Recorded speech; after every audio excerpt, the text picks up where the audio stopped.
Okay, let's get going. First of all, Jerry gets back. Go around the table. Starting with Jerry. Hey, Jerry Weaver, Community Development. Bernie Hall, Anchorage Assembly. Jennifer Johnston. Amy Domboski. Dick Training. Erica McConnell, current planning. Carol Wong, Long Range Planning. Chris Schutte, Anchorage Downtown Partnership. Tanya Haddock, Downrange KM. Okay. People can sit up here with us. And while you can come up here and Chris can come up here, I'm going to start out by saying how I'd like to approach this whole committee process this time. I've sent each of you the email as far as the topics of discussion quite a while ago.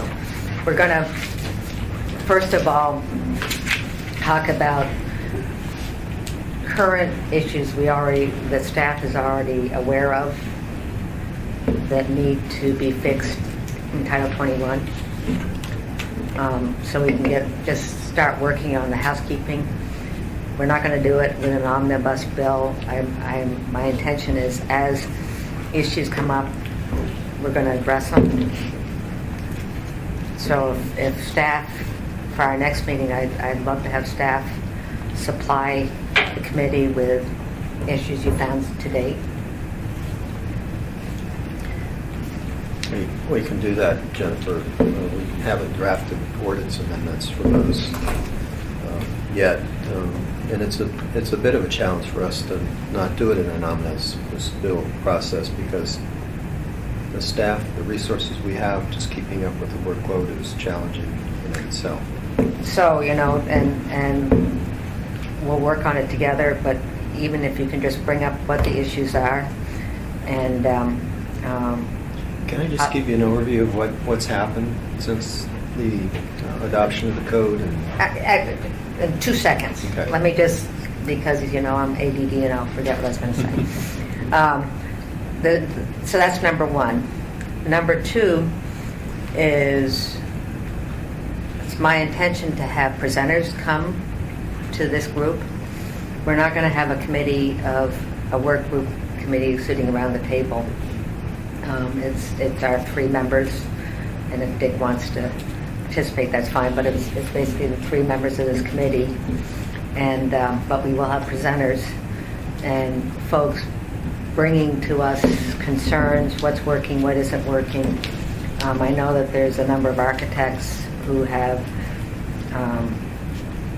developed plans using both the current Title 21 and the old Title 21, and it's time to sort of see why they're choosing one or the other, and if it's for good reasons, good cause, and what are we going to pull out as far as a change of code from that. And then our third responsibility, and the chair alluded to this again Tuesday night, is changes that might be necessary, first of all, in Chapter 12, as far as residential housing, and anything else that goes to working on the residential housing issue besides just code changes.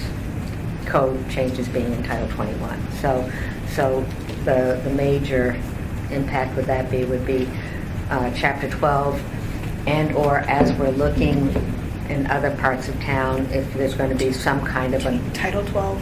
Chapter 12. Title 12. Title 12, yeah. Okay, that makes Sorry. a lot more Yeah, sense. Title 12. and there are other parts of town that are looking with interest at Fairview, and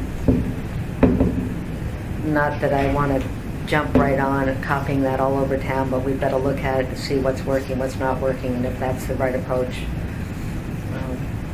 to do some of the infilling. So those are that's the work plan. That's the approach I want to take. So it's, as I say, we're not going to have the table filled with a work group, but it's going to be more presenters, and the table will be basically the committee and staff. And so, Jerry? Thank you. You know, since the code's gone into place, we've found areas that need improvement and changes, and we kind of categorized and made a list, and we need to fix this or fix that. So we have a running list going that we'll share, and we'll be able to talk about those things. But I can tell you that at the same time, there's been probably, and we just talked about this yesterday with our counter staff at the permit side, of how many projects have come in under the new code, and I know there are at least a dozen and a half that have come in under the new code. Big projects that there were small little nuances with respect to the residential component, but the staff worked that out with them. So you've got the project, the senior facility there in Muldoon. I'm not quite sure what it's named. The Cluna Estates. phase Cluna 2. Estates, and that's kind of an addition to what was the senior housing there on next to Centennial Park. So that one went through. Then we've got Grass Creek, the Grass They're Creek North there, coming Grass Creek North. which is They're on working with in Muldoon on the north side of Fred Meyer, that vacant parcel there. So we're working through those issues with them.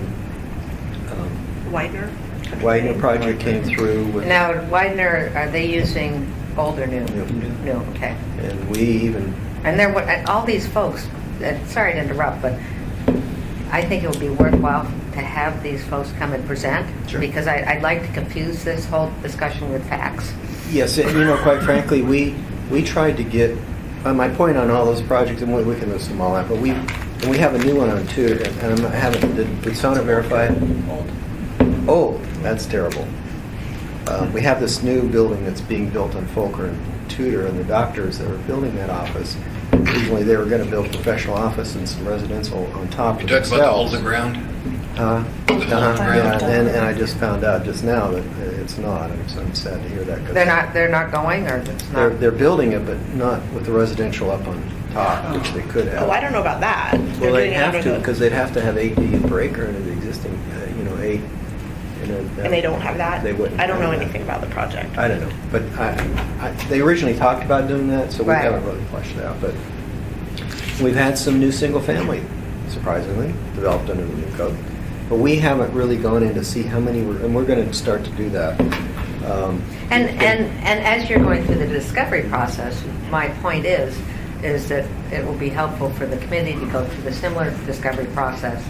And while we Sure. can't completely lighten your load, but we can we can partake and try to be part of the process.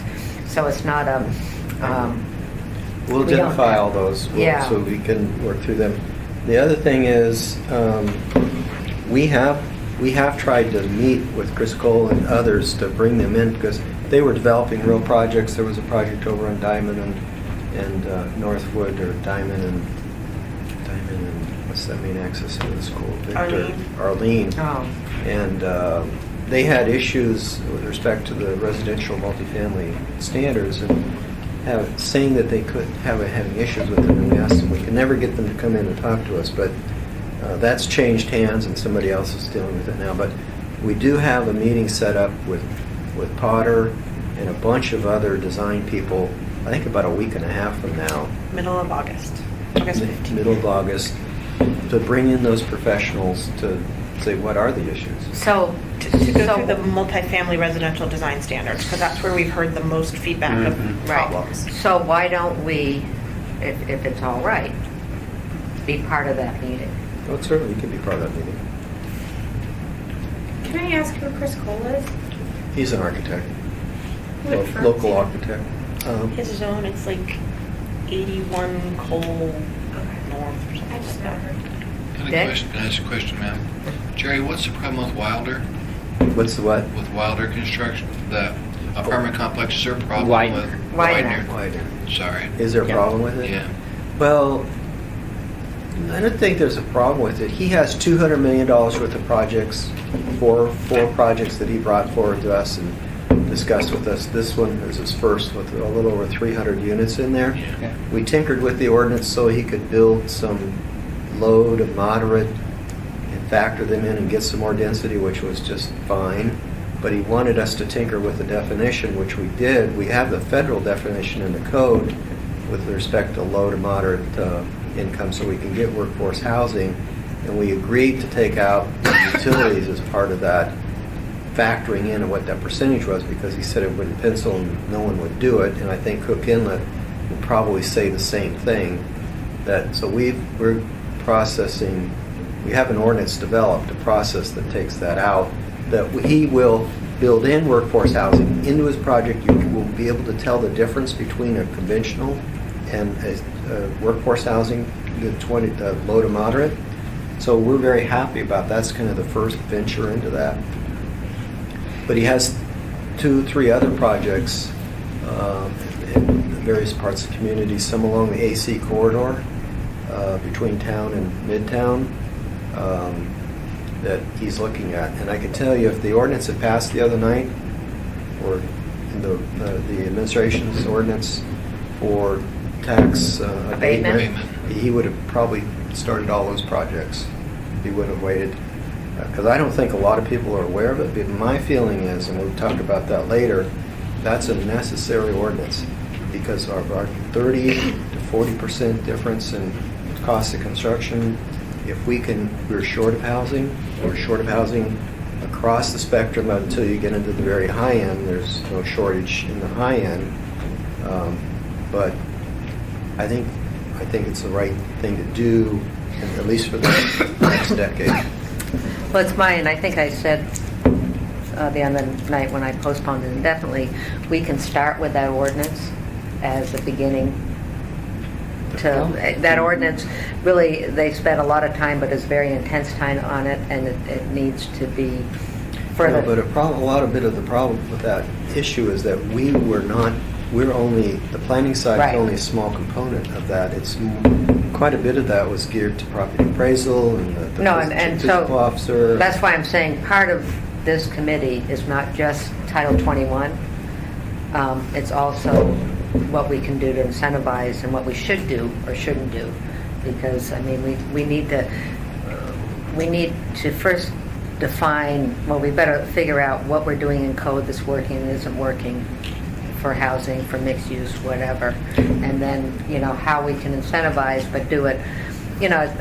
One of the presenters, and I was telling Dick this, I'll have JJ come and present. And I spent quite a bit of time with him the other day, and he's our first small mixed use. And Is he the rustic goat guy? yeah. And he's got a lot of, he's got a good presentation that I want to share with everybody. But as you go through his presentation, you find out what is lessons learned that he's learned versus what we should be looking at as incentivizing or, where we can step in and help. And probably 80% of it is lesson learned. So we have to be careful that as we look at doing some kind of tax abatement or some kind of incentive program, that we're not paying for those lessons learned, that we're working with the community as the community is maturing in its development. So that's the fine. I've talked to JJ as well many times. I've looked at his next project I have with him too, as well. yeah. And some of JJ's lessons learned are his own due diligence. Yeah. With the rustic goat thing, that utility vault that they found in the corner, that was a major noise. And you know what they found out? Well, we're still in litigation on that. No, but you know what they just recently found out this week? That the utility easement was on the other corner. I told you. We're still in litigation, so I don't. Oh, I'm sorry. Yeah, I'm sorry. You guys. But, Yeah. Anyways, but yeah. Well, number one, Dick, Greg Cabana, who is Widener's guy on the ground here, I'm under the impression he's thrilled to death. He said he was ready. He's very really happy about how it worked out with that redevelopment over there. He was at the last Live, Work, Play Housing Committee, and I specifically asked him that, and he said, "Oh no, it's coming together really well." But they weren't. I don't believe It's a big they- development in my assembly district. I I'll make sure do it's done not correctly. believe they are aware of the tax abatement discussion that was going on. I don't think that they're aware of it. Yeah. Because They are. they are aware of it? They are. Greg's in regular contact with many of us on Woodward Way. Right. Well, But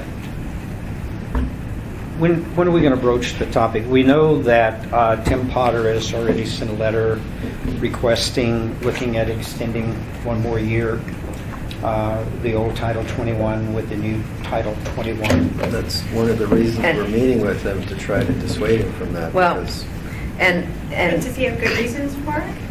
I mean, I don't want to hear we're dissuading him. I want to understand why he's bringing that forward and Well, is there validity? part of their deal is there's parts that we still have missing. The user's guide for it, it's referred to in the plan. We haven't got the land use map done. They're just hopefully that'll parts be after of my it. time. FYI, that map is going to go to the commission in September. Maybe October at the latest, the very latest. But Ernie, you know, and that's part of this committee to do the discovery. Right. You know, I don't think any of us should say one way or the other what we should do with code and whether we should extend it or not, but I think that's part of our discovery process. Right. We need to have that discovery process in a relatively short period of time. Right. That's why I want to be part of Yeah. that August 15th. I just want to be aware it's an Yeah. elephant that's in the room. Right. See, and I'm glad you brought that up because I didn't know that was even being discussed. Yeah. So, did you have anything else, Ernie? Can I jump in for just a second? So, from a Chuyaquilo River perspective, I'm, trying to figure out where this committee thinks that the development of Chapter 10 should be. I mean, we have the Chuyaquilo River Advisory Board, and we have our road board, and we have other entities in the Eagle River that I know will want to be part of the process. There are a couple of issues where I'm looking at addressing, making sure there's clarity as far as the Chuyaquilo River perspective in Chapter 10. So my hope would be to work within that community first and then bring it forward. And I just want to see what your thoughts are. Yeah, I mean, I think that really is same thing. I mean, Chapter 9 is, Yeah. for a long time, was the only chapter that was actually in code. So I think that's your community project. Good. Okay. I just want to make sure you don't feel like I'm avoiding the group. If No, I do that. I spent more time than I cared to on Chapter 10. I'm more than happy to take it over for you. I don't think we found, you may have some issues, I don't think we found any issues have risen that have to do with Chapter 10, but I think the multifamily standards that are in the code apply to Chugiak Eagle River. It's because you don't have your own standards. So whatever we do with the multifamily design standards, that would transcend, but I don't think we have any other provisions in the code. And that we may be looked at. something that we, maybe that we want to develop our own, that potentially, I'm not a planning expert, so I look to talking to a lot of people and. When you look at figuring these and we talk these with a professional, I think Yeah. you'll see that with the design standards that are there, they're not very significant. And it's a question of interpretation of how do you get there. And the what one goes issue in. that I'm sure you're very familiar with, and I've been contacted now by 3 different individuals. One's a builder, 2 are private individuals. But the challenge we have in our community is with detached shops and garages. Because that's the one sticky widget that everybody's getting really anxious about in my community, because we have a lot of private airfields or runways where people have hangars. And if you're limited to a certain, you can only build a shop that's 50% the size of your home. If you have, when we have big 1-acre lots out there, sometimes it just doesn't make sense. I think there was an exemption made that allows for detached larger size structures. Well, and I'll talk to you offline about it, because I have one individual I talked to last week, but when Title 21 first went through, a builder who actually builds quite a few of these, he was very concerned that Title 21, the new one, would be prohibitive. And so I just want to make sure I that, thought we addressed that. We did, in Yeah. the code, in the A areas, the urban areas, they have to be 50%. So in the Right. rural areas, they're more than 50%. They're Well, and- 10% of the, what is it? 10% of the lot area up to maximum lot coverage. But I thought we even addressed Whichever it is in less. Chapter 10, 12, 10. I thought there were It is- discussions. it is Right, no, addressed. Yeah. chapter 10 is much less, in the Yeah. But large we'll- lot areas, it's much less restrictive than in the bulk. so I'm going to have to adjust it, because I had a resident last week who I went to his home and I was looking at it, and to me, I know this neighborhood, I live right up the street from it. They have big lots, and he was denied a land use permit. And to me, I was very surprised because it seemed like the Because he was in perfect an urban area, I believe. Yeah, see, and that's the thing. In our area, you have 6 homes on it, and every neighbor has over an acre lot. It's crazy to me. Well, I think he was in an R7 district, which I think meant you're right. he was in urban. You know exactly what I I'm know talking about. exactly what you're talking about. So that's one of those issues that I want to make sure, we have clarity and we apply a little bit more common sense. I'm not saying that there wasn't any applied before. I'm just saying we recognize that some of these bigger lots, we're not building on Diamond. We're not building in West End. Some of these areas that have tiny lots, they're big lots. And so I want to make sure we get the maximum amount of consideration. I think what his case was, he was R7, which is urban in the code, but I think he had a bigger lot. Than He has a big typical lot. He's a R7. big lot. Yeah. It's 3 times as big as mine. There may be some nuances there to be Yeah. adjusted. So I'm hopeful, like these little things, but like I said, he's the 3rd person that's contacted me about it. And so it's one of those, I'd rather have it on our radar ahead of time and see if we can proactively come up with a solution. And as I think with chapter 9, and people usually defer to us. Did I insult you with saying you have tiny lots? Tiny lots, Well, I have neighbors that have horses, so I mean, it's about perspective. But with Yeah. chapter 9, Well, I just- Assembly usually defers to us in South Anchorage. Okay. Same thing with Eagle River. And Since the the- only reason I was involved in chapter 10 is because Debbie asked you. Debbie asked me, Yeah. but otherwise I Well, was. and she's been a great source for me too. But I just want to make sure that I have clear direction from this committee how I can proceed without offending anyone. So, no, that's fine. So 'Cause anyways, I worry about that so much. that really is, I just wanted to sort of set out the work plan, and it's a lot. And timing, did you say that the land use map is going to be done by I intended to go to the commission no later than October. October? You'll still be here, okay? I heard your comment earlier, you'll still be And here. I don't know, and you probably haven't even seen it, Amy, but it was done 8 years ago. I mean, the Plan Commission gave it a conceptual approval. It's probably not going to change significantly. What we have to do is go back to calibrate to make sure that we're meeting our population densities in the comprehensive plan, that, those assumptions are still the same. In all probability they are. We're doing like a 1% growth rate a year since it was first looked at. That we're not drastically going to change those designations that were in that conceptually approved. But what we are going to do is look at the transit corridors. And Spenard Road is one of them in particular, to look at the urbanization that's taking place there with the restaurants and things that are going in there, the businesses that don't quite have enough density behind it to make them work as a community. They are on a transit corridor. We're looking at all the transit corridors, the Muldoon, Mountain View, Fairview, and Spenard. And we may see some intensification behind those corridors in very limited areas where surgically that can be done without harming the neighborhoods. And then what about, and when we redefine sort of mixed use,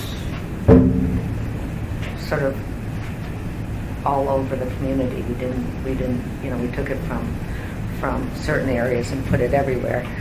That shouldn't make any difference, right? That's not going to make a difference. That really has to be factored in, but with the height limitations that were imposed, I don't think that I don't see that as a big factor, but that's something we'll have to look at. And then the other, of course, aspect is, particularly in South Anchorage, the industrial land versus retail. We are just about finished with the new industrial land study that will give us some guidance in that area. Okay.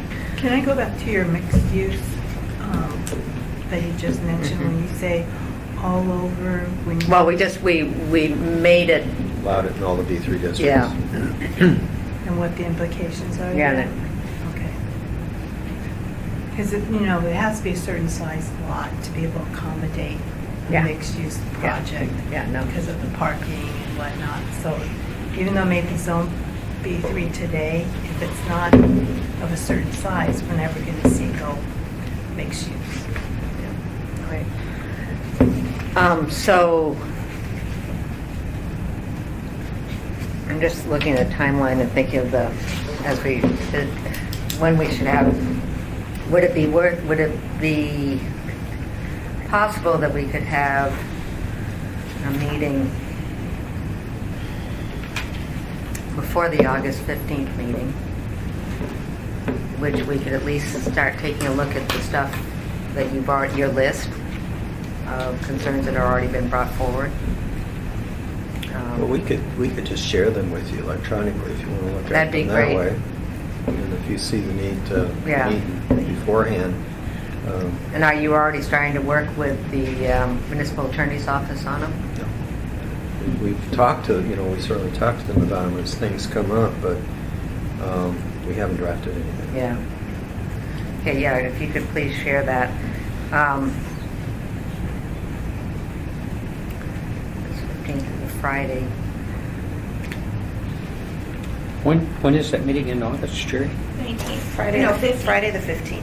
And what We're time in is it? Nome. It's all day, it's from 9 to 4. Oh, Yeah, so you got I'm the in AML. Nome. What are you You're right. doing in Nome? AML summer meeting. Oh. Yeah. Oh, crap. Oh. And you've already set it up with Well, that's everybody. okay. I can go on behalf of the committee and make all the decisions. Amy, We'll get back to you on that. Oh, yeah. Let me get your number. Well, when are you back, or when are you Do you want me to leaving? push We're it back a that week? next week. Yeah, if first you could of the push it next back a week, that'd be great. The 22nd, I have a judicial conduct commission meeting all day. But We'll make the I'm- Yeah. decisions for you. yeah. But yeah, if you could see what dates you could get, or we could even do it earlier. I think there were like, what, 15 private sector people coming, or at least invited. At least, and I told Yeah. people to share it around, so I don't know how many people will show Yeah. up. I wanted to give people enough time to Right. take the time to So look it'd be through better, it it'd be and better to develop. do it Later. Yeah. later. Okay, yeah, if you could see if you could set it, I'd greatly following appreciate week. So that. the 22nd, or What date is the 22nd? 22nd That'd be is a fine. Friday. Is Friday the good day? It's a good day, yeah. Okay, let's do Friday.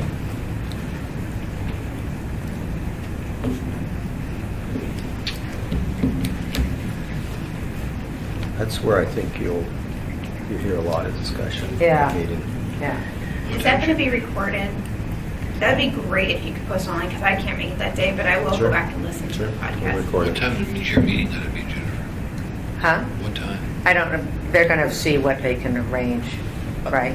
Assuming the training room's open, I think it'll be fine. We had scheduled 9 to 4, Okay. because there's a lot to talk about, so kind of just an all-day workshop.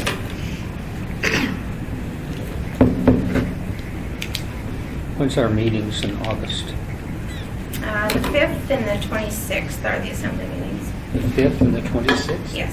So there could be a We chance could of have work a sessions work on the session, 22nd, Yeah. too. but we'll just make sure that they happen in the afternoon.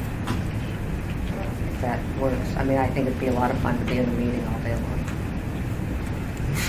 It's going to be a nice break between meetings. It's a big break between meetings. The Yeah. 5th and then the 26th, long time period. When are you going to get the dates together for next year's assembly meetings? I've talked to Patrick on that. I don't know. I'll ask him. So there's, as far as having a meeting before that, the only reason, I think the hot topic we've got a hot topic is that bill, the code on the, tax abatement, yeah. I asked Dennis that night out in the audience if he would draft the amendment that dealt with the tax cap issue with that ordinance. yeah, Lucinda responded that it really wasn't necessary to do it immediately, so you may want to talk to. yeah, no, I mean, that will be part of the, Because Dennis said it was an easy thing to do because it was already in. Yeah. You could just process it. that's going to be a robust discussion probably. It's, when the effects of tax abatement has on the tax cap, and when I can see both sides where some folks are gonna say not until the full tax is collected, and others say, once it's online, and maybe even we'll be splitting the baby, I don't know. The reason I asked Dennis to do it that evening, I think you'll see, anytime you do tax abatement, you're gonna see something happen. And I think Lucinda's gonna see stuff happen in Fairview quicker than she thinks. Even though it has to go through a process through her, and then on to back to the assembly, maybe that's why she felt there was time to deal with it, but my feeling is, we already had it codified. I didn't know if everybody agreed to it, what was in there or Yeah. not. Maybe that's the issue. I don't know, but I thought it was. I also, and I guess we could have a Title 21 committee meeting with the assessor's office and the finance office, because I personally would like to see in code sort of the formula in which this tax abatement is going to happen. It currently is left up, a lot of it is left up to the finance department, and it's left up, to regulation. And I think if that could vary from administration to administration, kind of like fire gates. And I think if you really want to do a long-term look at this, or at least the 10 years, I think we need to come up with I guess if I had my druthers, we would go ahead the first part of August sometime and get that meeting set up. And then do the meeting maybe on the 22nd, and then follow up the meeting after that back with the jury and staff here. But I will those second. definitions that were in there for low to moderate, we're comfortable with that. We wouldn't really have any other, significant things to add into the ordinance other than those definitions for low to moderate. Could you use Julia to help you, Dennis, get this thing drafted? Yeah, but we need to I think we need to have a discovery period first before I we know, go. I'm just saying. Yeah. The Julia's not set. Personally, we'll see. I use Dennis for these things more than I use And Julie. I know, I'm and just if you saying, don't she's put there. low to moderate in there, they won't build them. Yeah. Well, and also how you address mixed use. And then, and I think Lucinda's correct as far as you need to have definitions of what's a bed and breakfast, what's what really is coming on the housing market versus, and that could be really interesting, because if you give a tax abatement and the house becomes a VRBO or something, I think you should personally, where it's worth, exclude hotels and B&Bs. Yeah, no, I think you have to, those kind of things need to be definitely part of the whole. But I think if we- But I think you should be able to put mixed use in there, though. Oh, yeah. I think, Well, that was in there. It is in there. It needed some clarity, but it was in there. so I will try to set that up. Okay. Other than that, this is a short, sweet one. I just wanted to sort of lay out the plan. It would be nice, Jerry, that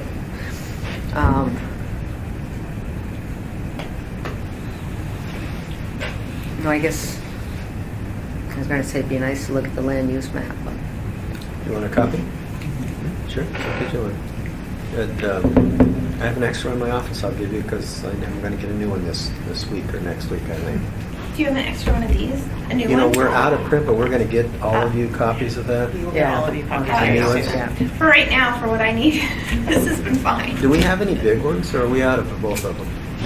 I think we don't have 11 big ones. Well, no, do we have one big one? Yes, Can we I just- think. Do you feel Maybe- sorry for me, my little No, small book? we'll give you one. Would you prefer a little one? It doesn't, no, I would prefer full size, but this We'll did give the you trick. we'll It's give kind you of a big small. one today, since you're in need of one. Thank you. And then when we get them reproduced, we'll give the rest of the assembly the small ones. Okay. Okay. Unless Any you want other big ones. any Yeah, other questions? I'm not sure. I would like a wasn't big sure the one. final- It's just, I said, give me a big one. Big It's one. getting older. Okay. Okay? Sorry. Happens. Big ones are easier. Does anybody have anything else they'd like to add, or Make a motion to adjourn? And everybody's comfortable with where we're going? Okay? So who's coming up for the lawyer today? You?